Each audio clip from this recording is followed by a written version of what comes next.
أعوذ بالله من الشيطان الرجيم بسم الله الرحمن الرحيم وإذا سمعوا ما أنزل إلى الرسول ترى أعينهم تفيض من الدمع مما عرفوا من الحق يقولون ربنا آمنا فاكتبنا مع الشاهدين صدق الله العظيم۔ چھٹے پارے کے آخر میں ان عیسائیوں کا، ان نصارہ کا تذکرہ آیا تھا جو نجران سے اللہ کے رسول صلی اللہ علیہ وسلم کی خدمت میں حاضر ہوئے، اللہ کے رسول سے آپ کے دین کو سمجھا، قرآن کریم کی آیتوں کو سنا، اس درجہ متاثر ہوئے کہ ایمان قبول کر لیا۔ اللہ نے ان کے ایمان کو قبول کرنے کی وجہ جب ذکر کی تو تین چیزوں کو ذکر کیا۔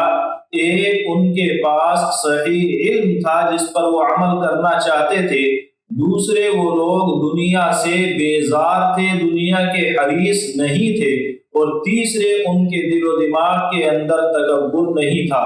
جب یہ تین خوبیاں ان میں آئی تو انہوں نے حق کو قبول کر لیا، اور اللہ کے رسول صلی اللہ علیہ وسلم سے جب انہوں نے اللہ کے کلام کو سنا تو قرآن نے کہا تَرَىٰ أَعْيُنَهُمْ تَفِيضُ مِنَ الدَّمْعِ، تم ان کی آنکھوں کو دیکھو گے کہ ان کی آنکھیں آنسوؤں سے بہہ رہی ہیں، آنسو آنکھوں سے بہہ رہے ہیں۔ ایک عمل، ایک شکل، لیکن اس سے بھی زیادہ بڑی شکل یہ بنی کہ ایسے سمجھ لو جیسے آنکھیں بہہ رہی ہیں، یعنی اس طرح زار و قطار وہ قرآن کے پیغام کو سن کر رونے لگے۔ مما عرفوا من الحق، کیونکہ انہوں نے اللہ کے رسول کو پہچان لیا تھا، اللہ کے دین کی سچائی کو پہچان لیا تھا۔ وہ سمجھ چکے تھے کہ قرآن واقعتاً اللہ کا کلام ہے، اور فوراً انہوں نے اللہ کے سامنے اعتراف کیا، اپنے ایمان کا اقرار کیا اور کہنے لگے ربنا آمنا فاکتبنا مع الشاہدین، اے ہمارے رب ہم ایمان قبول کرتے ہیں، ہمیں ان لوگوں میں شامل فرما جنہوں نے تیرے حق ہونے کی، تیرے دین کے سچا ہونے کی، تیرے نبی کے نبی برحق ہونے کی شہادت دی ہے، ہمیں بھی انہی لوگوں میں شامل فرما۔ اور کہنے لگے ہم ایمان کیوں نہ قبول کریں جبکہ حق ہمارے پاس آ چکا ہے۔ ہم چاہتے ہیں قیامت کے دن اللہ ہمیں عزت دے تو ان لوگوں کا راستہ اپنانا پڑے گا جنہیں عزت ملے گی۔ اگر ان کے راستے کے خلاف چلیں اور یہ سمجھ لیں کہ قیامت کے دن جب ساری مخلوق، ساری کائنات وہاں جمع ہوگی، اس وقت جن لوگوں کو عزت مل رہی ہو ہمارا شمار ان میں ہو جائے اور ان کی مخالفت ہم کر رہے ہوں، تو ایسا نہیں ہوگا۔ دنیا میں ان کی صف میں رہیں گے تو یقیناً اللہ عزت دے گا۔ تو ہم یہ حرص کرتے ہیں، ہم اللہ کی رحمت سے امید لگاتے ہیں کہ اللہ ہمیں بھی ان میں شامل کرے گا، اس لیے ہم ایمان قبول کرتے ہیں۔ اللہ نے ان کی دعا کی قبولیت کا اعلان فرما دیا اور یہ فرمایا کہ اللہ نے ان کو بدلہ یہ دیا کہ ہمیشہ کے باغات، ہمیشہ کی رحمتیں ان کا مقدر بنی۔ آپ نے جب یہ سورت شروع ہوئی، سورت المائدہ سنا تھا، آپ نے عرض کیا تھا کہ اس سورت کا بنیادی مقصد ہے اللہ کے عہد کو یاد دلانا، اللہ ہمیں کن کن احکام کا پابند کرتا ہے ان احکام کے یاد دلانا۔ ان احکام میں ایک حکم یہ ہے لا تحرموا طیبات ما احل اللہ لکم ولا تعتدوا، اللہ نے جس چیز کو حلال کر دیا وہ حلال ہے، جس کو اللہ نے حرام کر دیا وہ حرام ہے، اس کی حلال کی ہوئی چیزوں کا استعمال کرنا ہے، حرام چیزوں سے بچنا ہے۔ بندے کو اپنی طرف سے حلال اور حرام کرنے کا اختیار نہیں ہے۔ آپ کسی چیز کو حرام کرتے ہیں، اس کی کئی ایک شکلیں ہیں۔ ایک شکل یہ ہے کہ آپ قسم کھا لیتے ہیں، کام جائز تھا جس کو آپ کرنے والے تھے، کھانا جائز تھا جس کو آپ کھانے والے تھے، لیکن آپ نے قسم اٹھا لی کہ میں نہیں کروں گا، قسم اٹھا لی میں نہیں کھاؤں گا۔ اب آپ کے اوپر اس چیز کو کھانا حرام ہو گیا، اگرچہ آپ قسم توڑ دیں، کفارہ ادا کر دیں، اب وہ واپس حلال ہو جائے گی، لیکن بہرحال حلال کو حرام کرنے کی ایک شکل یہ بھی ہے۔ اس لیے اللہ نے قسم کے احکام کو یہاں پر ذکر فرمایا ہے کہ اگر کوئی شخص قسم اٹھائے اللہ کا نام لے کر کے، اللہ کے علاوہ کسی بھی چیز کی آپ قسم اٹھائیں گے تو ان چیزوں کی بے حرمتی ہے، لیکن اس کا کوئی اعتبار نہیں ہے، آپ پر شریعت کوئی کفارہ لازم نہیں کرتی ہے۔ اللہ کی آپ قسم اٹھائیں گے تو معاملات سخت ہو جاتے ہیں، اللہ کے نام کی ناقدری کریں گے مشکل میں پڑیں گے۔ میرے سر کی قسم، میری ماں کی قسم، ان سے کوئی فرق نہیں پڑتا ہے۔ غرض اللہ نے قسم کا کفارہ ذکر کیا کہ اگر کوئی شخص قسم اٹھا لے اور پوری نہ کرے تو اس کے ذمے پہلا حکم 10 مسکینوں کو کھانا کھلائے، جیسا کھانا نارملی آپ کھاتے ہیں ویسا کھانا 10 مسکین لوگوں کو کھلائیں۔ اگر یہ نہیں ہو سکتا، موقع پر انتظام نہیں ہے، تو دوسرا کام یہ ہے کہ آپ 10 مسکینوں کو جوڑا دیں، جو لباس مکمل لباس ہوتا ہے اس تک انتظام کریں 10 غریب لوگوں کے لیے۔ یہ بھی آپ نہیں کر سکتے، 10 ایک غلام کو آپ آزاد کر دیں، غلام موقع پر موجود نہیں، جوڑے دینے کا کھانے کھلانے کا آپ کا انتظام نہیں ہے، تو پھر لگاتار 3 دن کے آپ کو روزے رکھنے ہیں، اور یہ قسم کا کفارہ ہے، لگاتار رکھنے ہیں 3 دن کے روزے۔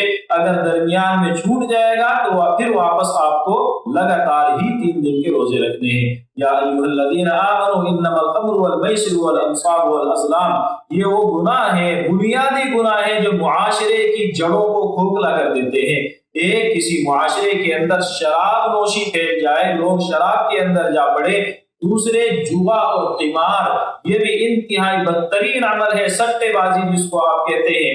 اسی طریقے سے اللہ کے علاوہ دوسروں کے نام پر قربانیاں دینا، اپنا مال لٹانا جبکہ آپ اس کو صحیح عبادت سمجھ رہے ہو، یہ بھی آپ کو غلط راستے پر لے جاتا ہے، آپ کے عمل کو بھی برباد کرتا ہے، آپ کے دین کو بھی برباد کرتا ہے۔ والازلام، پرچیاں نکالنا اور تیروں کے ذریعے سے یا کسی دوسری شکل میں فالے نکالنا یا اپنی قسمت آزمائی کرنا، یہ سارے کے سارے اعمال بدترین عمل ہے، جس کو قرآن نے کہا رجس من عمل الشیطان، گندگی ہے، شیطانی اعمال میں سے ہے، اور شیطان اس طرح کے عمل کے ذریعے چاہتا ہے کہ تمہارے درمیان دشمنیاں، بغض و عداوت ڈال دے، اس لیے اس کی چالوں میں، اس کی اس مکر و فریب کے اندر نہ آؤ، اپنی حفاظت کرو۔ یا ایھا الذین آمنوا لیبلونکم اللہ بشیء من الصید تنالہ ایدیکم ورماحکم لیعلم اللہ من یخافہ بالغیب۔ نیکی یہ نہیں ہے کہ آپ برائی سے بہت دور جا کر کے بیٹھ جائیں، جس کو رہبانیت کہتے ہیں، جو عیسائیوں نے اختیار کی ہے، کہ لوگوں سے الگ ہو گئے، اپنی لذتوں کو ترک کر دیا۔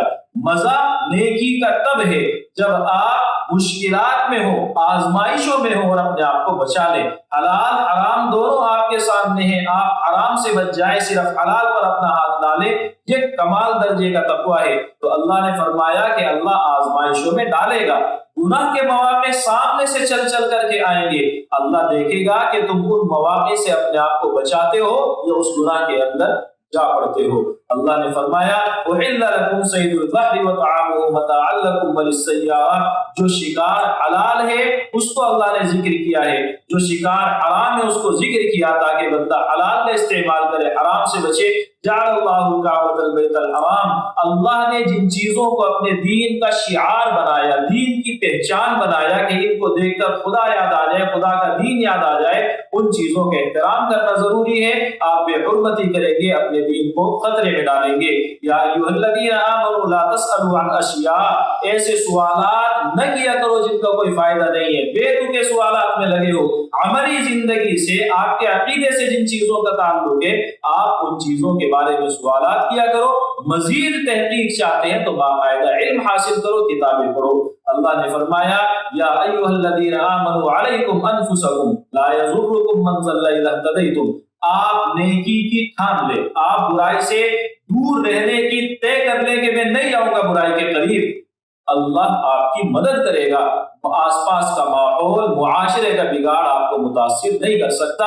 یعنی اگر کوئی شخص استقامت اختیار کر لے، مضبوطی کے ساتھ اپنا ارادہ اور عزم مضبوط رکھے، تو اللہ اس کی مدد کرے گا، معاشرے کے بگاڑ سے، حالات کے خراب ہونے سے اس کا دین اور اس کی دینی کیفیت متاثر نہیں ہوگی، اللہ حفاظت کرے گا۔ ہاں جب اندر کمی کمزوری آتی ہے تو معاشرے کے بگاڑ کا آدمی پر اثر پڑتا ہے۔ یوم یجمع اللہ الرسل فیقول ماذا اجبتم، اللہ نے چونکہ سورت کے اندر عہدوں کو یاد دلایا ہے، اللہ کے جسے جو ہم نے وعدے کیے ان کو نبھانا ہے، تو ایک وعدہ نبیوں کا بھی ہے کہ اللہ نے ان کو ایک ذمہ داری دی، اپنی اپنی امتوں کو میرا پیغام پہنچاؤ گے، تو قیامت کے دن اللہ اس عہد کے بارے میں سوال کرے گا کہ تم نے اپنا وہ پیغام پہنچایا تھا کہ نہیں۔ سارے نبی جواب دیں گے ہم نے یقیناً پہنچایا تھا۔ آپ کی امتوں کا کیا رد عمل تھا یہ اللہ تو جانتا ہے۔ لیکن مزے کی بات کہ نبیوں سے اس سوال اور جواب کے موقع پر اللہ نے خاص طور سے حضرت عیسیٰ علیہ السلام کا ذکر کیا ہے، یہ بتانے کے لیے کہ قیامت کے دن حساب کے دائرے میں کٹہرے میں حضرت عیسیٰ علیہ السلام بھی آئیں گے اور خدا سے سوال نہیں ہوتا، خدا کے عمل کا حساب نہیں ہوتا۔ اللہ نے فرمایا ہے لا يسأل عما يفعل وهم يسألون، اللہ سے اس کے عمل کے بارے میں سوال نہیں ہوگا، ان کے خداؤں سے سوال ہوگا، حضرت عیسیٰ علیہ السلام سے سوال ہوگا۔ اس کا مطلب عیسیٰ علیہ السلام خدا نہیں ہے۔ اور جب کہ حضرت عیسیٰ علیہ السلام اپنی طرف سے، اپنی والدہ کی طرف سے اپنے کاموں کے اور اپنی امت کے کاموں کے جواب بھی دیں گے، تو اس طریقے سے سوال و جواب جس سے کیا جائے وہ خدا نہیں ہے۔ اور جب کہ وہ خدا جس کو تم سمجھ رہے ہو اپنے آپ کو خدا کا بندہ کہنے میں فخر محسوس کرتا ہے، تو پھر ایسے دعوے کرنے والا محض بے وقوف ہے۔ اگلی سورت سورۃ الانعام ہے 7ویں پارے میں، جس سورت کے اندر اللہ تعالیٰ کی بڑی نعمتوں کا ذکر ہے۔ یہ سورت جب نازل ہوئی ہے، حضرت جبرائیل علیہ السلام اس کو لے کر نازل ہوئے، 70,000 فرشتے ان کے ساتھ آئے تھے جو آتے ہوئے اللہ کی تسبیح بیان کر رہے ہیں، اللہ کی توحید بیان کرتے ہوئے آ رہے ہیں، اللہ کی پاکی بیان کرتے ہوئے آ رہے ہیں۔ اس شان و شوکت کے ساتھ یہ سورت نازل ہوئی ہے۔ اللہ تعالیٰ جب ہمیں نصیحت کرتا ہے تو نصیحت کے انداز قرآن میں دو ہیں۔ ایک، اللہ اپنی نعمتیں یاد دلاتا ہے، میں نے تم پر یہ احسان کیا، میں نے تمہاری ضرورتوں کو ایسے پورا کیا، تمہاری ضرورت کی فلاں چیز اتنی باریکیوں سے پیدا کی ہے۔ آپ ان آیتوں کو ڈیٹیل میں تفصیل کے ساتھ سمجھے تو ہر ایک بات جس کو آپ موٹے سے لفظوں میں کہہ دیتے ہیں کہ اللہ نے آسمان کو پیدا کیا، اللہ تمہیں دودھ دیتا ہے، لیکن قرآن کے اس بات کو بیان کرنے کے انداز کو آپ دیکھیں، آپ کا دل کہتا ہے یقیناً اللہ کی بڑی قدرت ہے۔ تو یہ چیزیں یعنی اللہ کی نعمتیں اللہ بیان کرتا ہے، ہمیں یاد دلاتا ہے کہ اپنے محسن کا، جس شخص نے آپ پر احسان کیا اس کا شکر کرنا ایک شریف آدمی کی پہچان ہے۔ اور تم اپنے آپ کو اچھا آدمی سمجھتے ہو تو اللہ کے احسانات کی قدر کرو، اور ان احسانات کی شکر گزاری میں سب سے آسان اور سب سے پہلا عمل ہے کہ اللہ پر ایمان لاؤ۔ تو یہ ہے اللہ کی نعمتوں کو یاد دلا کر اللہ کا نصیحت کرنے کا انداز۔ اور دوسرا انداز قرآن کریم کا ہے تاریخ کے ذریعے سے، پہلی امتوں کے حالات کے ذریعے سے، پہلی امتوں کے واقعات کو ذکر کر کے اللہ بیان کرتا ہے انہوں نے میری اطاعت کی تو میں نے ان کو ایسے نوازا، انہوں نے نافرمانی کی تو ان پر ایسے عذاب آیا۔ تو اللہ نے نعمتوں کے ذریعے نصیحت کی، اس کو علماء کی زبان میں کہا جاتا ہے تذکیر بآلاء اللہ، اور واقعات اور تاریخ کے ذریعے سے قرآن نصیحت کرتا ہے اس کو کہا جاتا ہے تذکیر بایام اللہ۔ تو سورۃ الانعام میں تذکیر بآلاء اللہ ہے، اور اس کے بعد سورۃ الاعراف آئے گی، اس کے اندر تذکیر بایام اللہ ہے۔ یعنی اس سورت میں اللہ نے بے شمار اپنی نعمتوں کو ذکر کیا ہے اور ان کا احساس دلا کر اپنی توحید کی دعوت دی ہے۔ اور اگلی سورت کے اندر اللہ نے گزشتہ امتوں کے واقعات کے ذریعے سے نصیحت کی ہے۔ غرض آپ اس سورت کو پڑھیں اور اس میں اللہ کی قدرت کی نشانیوں کو دیکھتے جائیں۔ اللہ تعالیٰ نے اپنے رسول کو دعوت کا طریقہ سمجھایا اور ساتھ ساتھ ایک عقیدے کی اصلاح کی جو مکے کے کافروں میں تھا، ہمارے زمانے میں مسلمانوں میں بھی در آیا ہے۔ اور وہ عقیدہ کیا کہ نفع نقصان کا اختیار ہم پتہ نہیں کس کس کو دے دیتے ہیں، اللہ کہتا ہے ٹوٹل اختیار، مکمل اختیار اللہ کے پاس میں ہے۔ اللہ اگر نقصان پہنچانے پر آ جائے، اللہ اولاد سے محروم کرنا چاہتا ہے، نعمتیں چھیننا چاہتا ہے، مال و دولت چھیننا چاہتا ہے، تمہیں بیمار کرنا چاہتا ہے، تمہارے لاڈلے پیارے بچوں کو مار کر کے تمہارے سے جدا کرنا چاہتا ہے، یا کسی بھی شکل میں تمہیں ان کی طرف سے تکلیف پہنچانا چاہتا ہے، دنیا کی کوئی طاقت نہیں روک سکتی ہے۔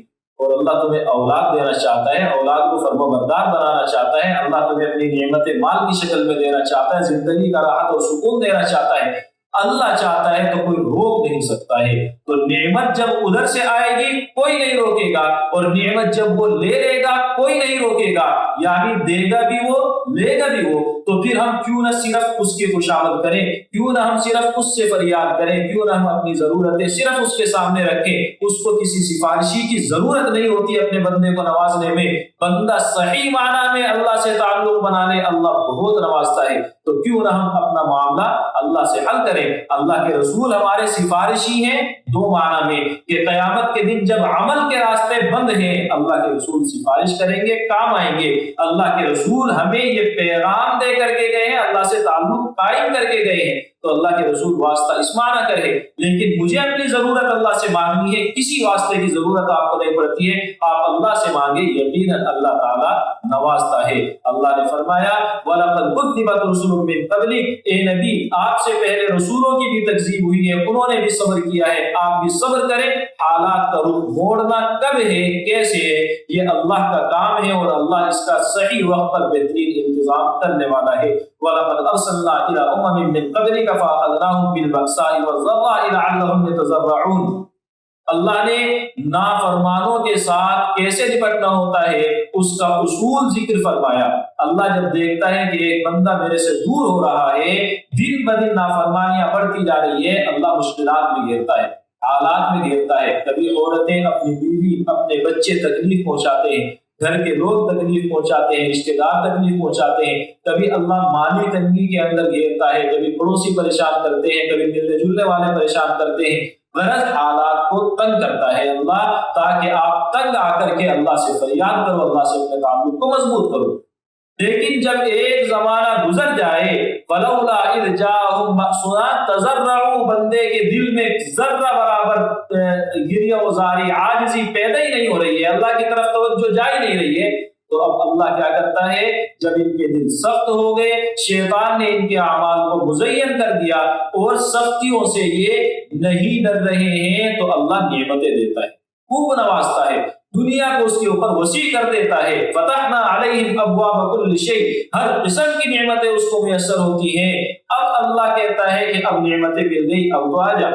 اگر بندے کے لیے ہدایت مقدر نہیں ہوتی تو وہ باقاعدہ ٹی وی ڈیبیٹ کے اندر بیٹھ کر کے کہتا ہے کہ جب میں پریشان تھا تب خدا کہاں تھا، تب وہ اس طرح کے سوال کرتا ہے۔ لیکن اگر اس کو توفیق ہدایت کی ملنی ہوتی ہے، وہ سمجھ جاتا ہے کہ دیر بھلے ہی ہوئی ہے لیکن اللہ نے نوازا ہے، آج بھی نوازا اسی نے، کسی دوسرے نے مجھے یہ دولت اور یہ نعمتیں نہیں دی ہے۔ لیکن جب یہ ہوتا ہے کہ بندہ سختیوں میں گرتا ہے، پریشانیوں میں گرتا ہے اور اللہ کی طرف توجہ نہیں کرتا، پھر اللہ نے ڈھیل دی، نعمتوں کی فراوانی کی، پھر بھی اللہ کی طرف توجہ نہیں کرتا، فَقُطِعَ دَابِرُ الْقَوْمِ الَّذِينَ ظَلَمُوا، ایسے ظالموں کی اللہ جڑیں کاٹ دیتا ہے، سرے سے نام و نشان مٹا دیتا ہے۔ تو اللہ کا عذاب ایسے نہیں ڈائریکٹ آئے، تین مرحلے، پہلے اللہ نارمل حالات رکھ کر کے آزمائے گا، پھر حالات کو ٹائٹ کرے گا اور پھر ڈھیل چھوڑ دے گا، اب دیکھے گا کہ بندہ اگر ابھی بھی میری طرف نہیں آئے گا، پھر اللہ ختم کرتا ہے، اس کا قصہ تمام کرتا ہے۔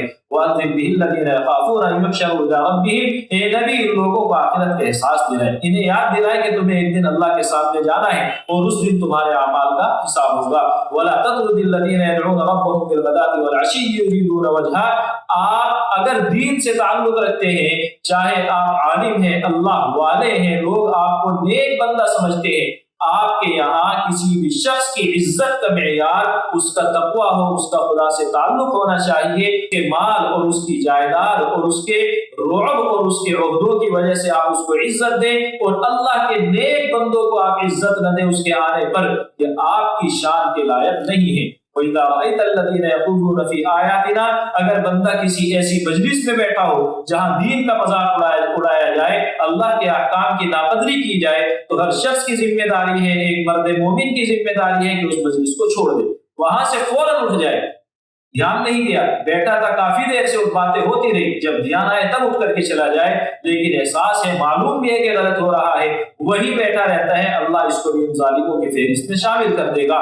ہاں، آپ مجلس میں بیٹھ کر مجلس کے رخ کو بدل دیں اور ان لوگوں کی اس بےہودہ حرکتوں سے ان کو روک دیں، تو یقیناً اللہ آپ کو نوازے گا۔ وَإِذْ قَالَ إِبْرَاهِيمُ لِأَبِيهِ آزَرَ أَتَتَّخِذُ أَصْنَامًا آلِهَةً، اللہ نے بڑی تفصیل سے حضرت ابراہیم علیہ السلام کے ایک واقعے کو ذکر کیا ہے جس میں انہوں نے اللہ کی توحید کو ثابت کیا ہے اور شرک کو آہستہ آہستہ تدریج کے ساتھ سلسلہ وار رد کیا ہے، اور قرآن نے اس کو تفصیل سے ذکر کیا۔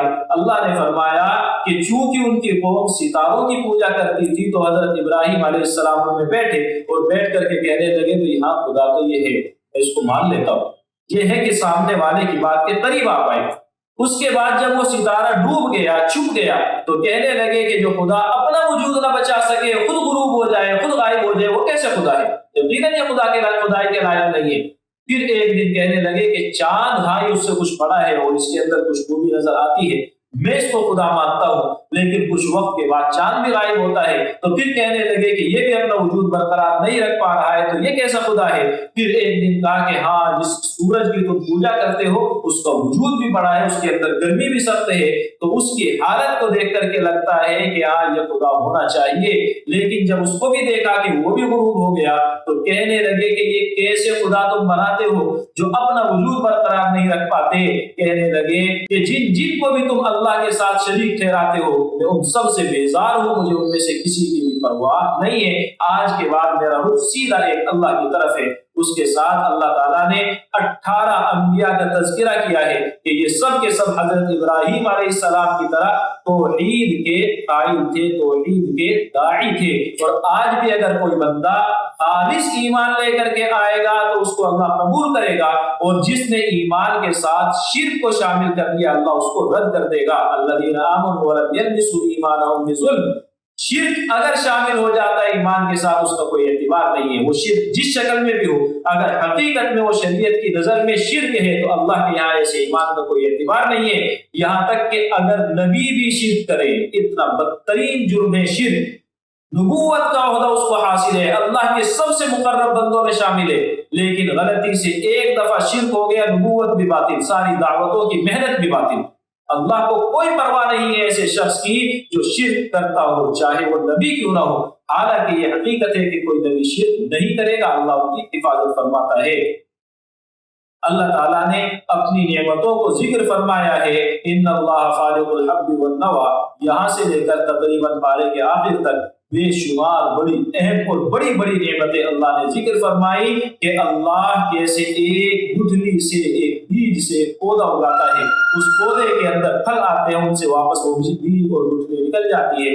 یہ سائیکل، یہ سلسلہ کتنی بہترین اور خوبصورتی کے ساتھ میں چل رہا ہے۔ سورج، چاند، ستاروں کا نظام کتنی خوبصورتی کے ساتھ چل رہا ہے کہ تم اپنے سال اور دنوں کا حساب لگا کر کے رکھتے ہو۔ اللہ نے ستاروں کو تمہاری رہنمائی کے لیے رکھا ہے کہ ستاروں کے ذریعے سے سمندر کا راستہ طے کرتے ہو، اور کسی زمانے میں جب باقاعدہ روڈ نہیں تھے تمہیں اپنی منزل کا پتہ انہی ستاروں کے ذریعے سے لگتا تھا۔ اللہ نے طرح طرح کی نعمتیں پانی کے ذریعے سے تمہارے لیے زمین کے اندر اگائی ہیں۔ یہ ساری نعمتیں دینے والی ذات اللہ ہے۔ اب اگر اس کے ساتھ تم کسی کو شریک ٹھہراتے ہو تو سبحانہ، اس کی ذات بالکل پاک ہے، اور تمہاری ان بیہودہ چیزوں سے اللہ کی ذات بہت برتر ہے۔ اس لیے تمہاری ذمہ داری ہے، یہ اللہ ہے، تمہارا خالق یہ ہے، ہر چیز کو پیدا کرنے والا، اسی کی عبادت کرو۔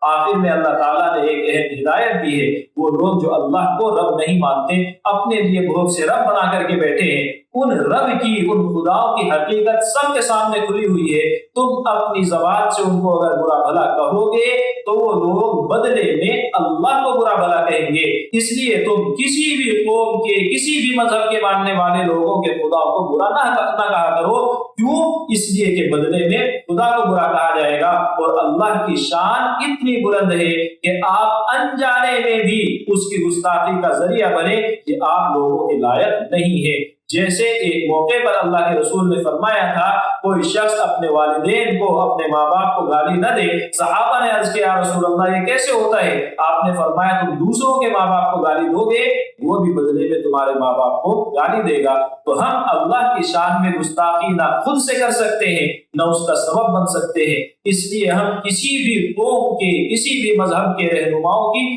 عزت کریں گے یا یہ کہہ دیں کہ ہم ان کی توہین نہیں کریں گے۔ اللہ تعالی ہم سب کو سمجھنے کی، قدر کرنے کی، عمل کرنے کی توفیق عطا فرمائے۔ وآخر دعوانا الحمد للہ رب العالمین۔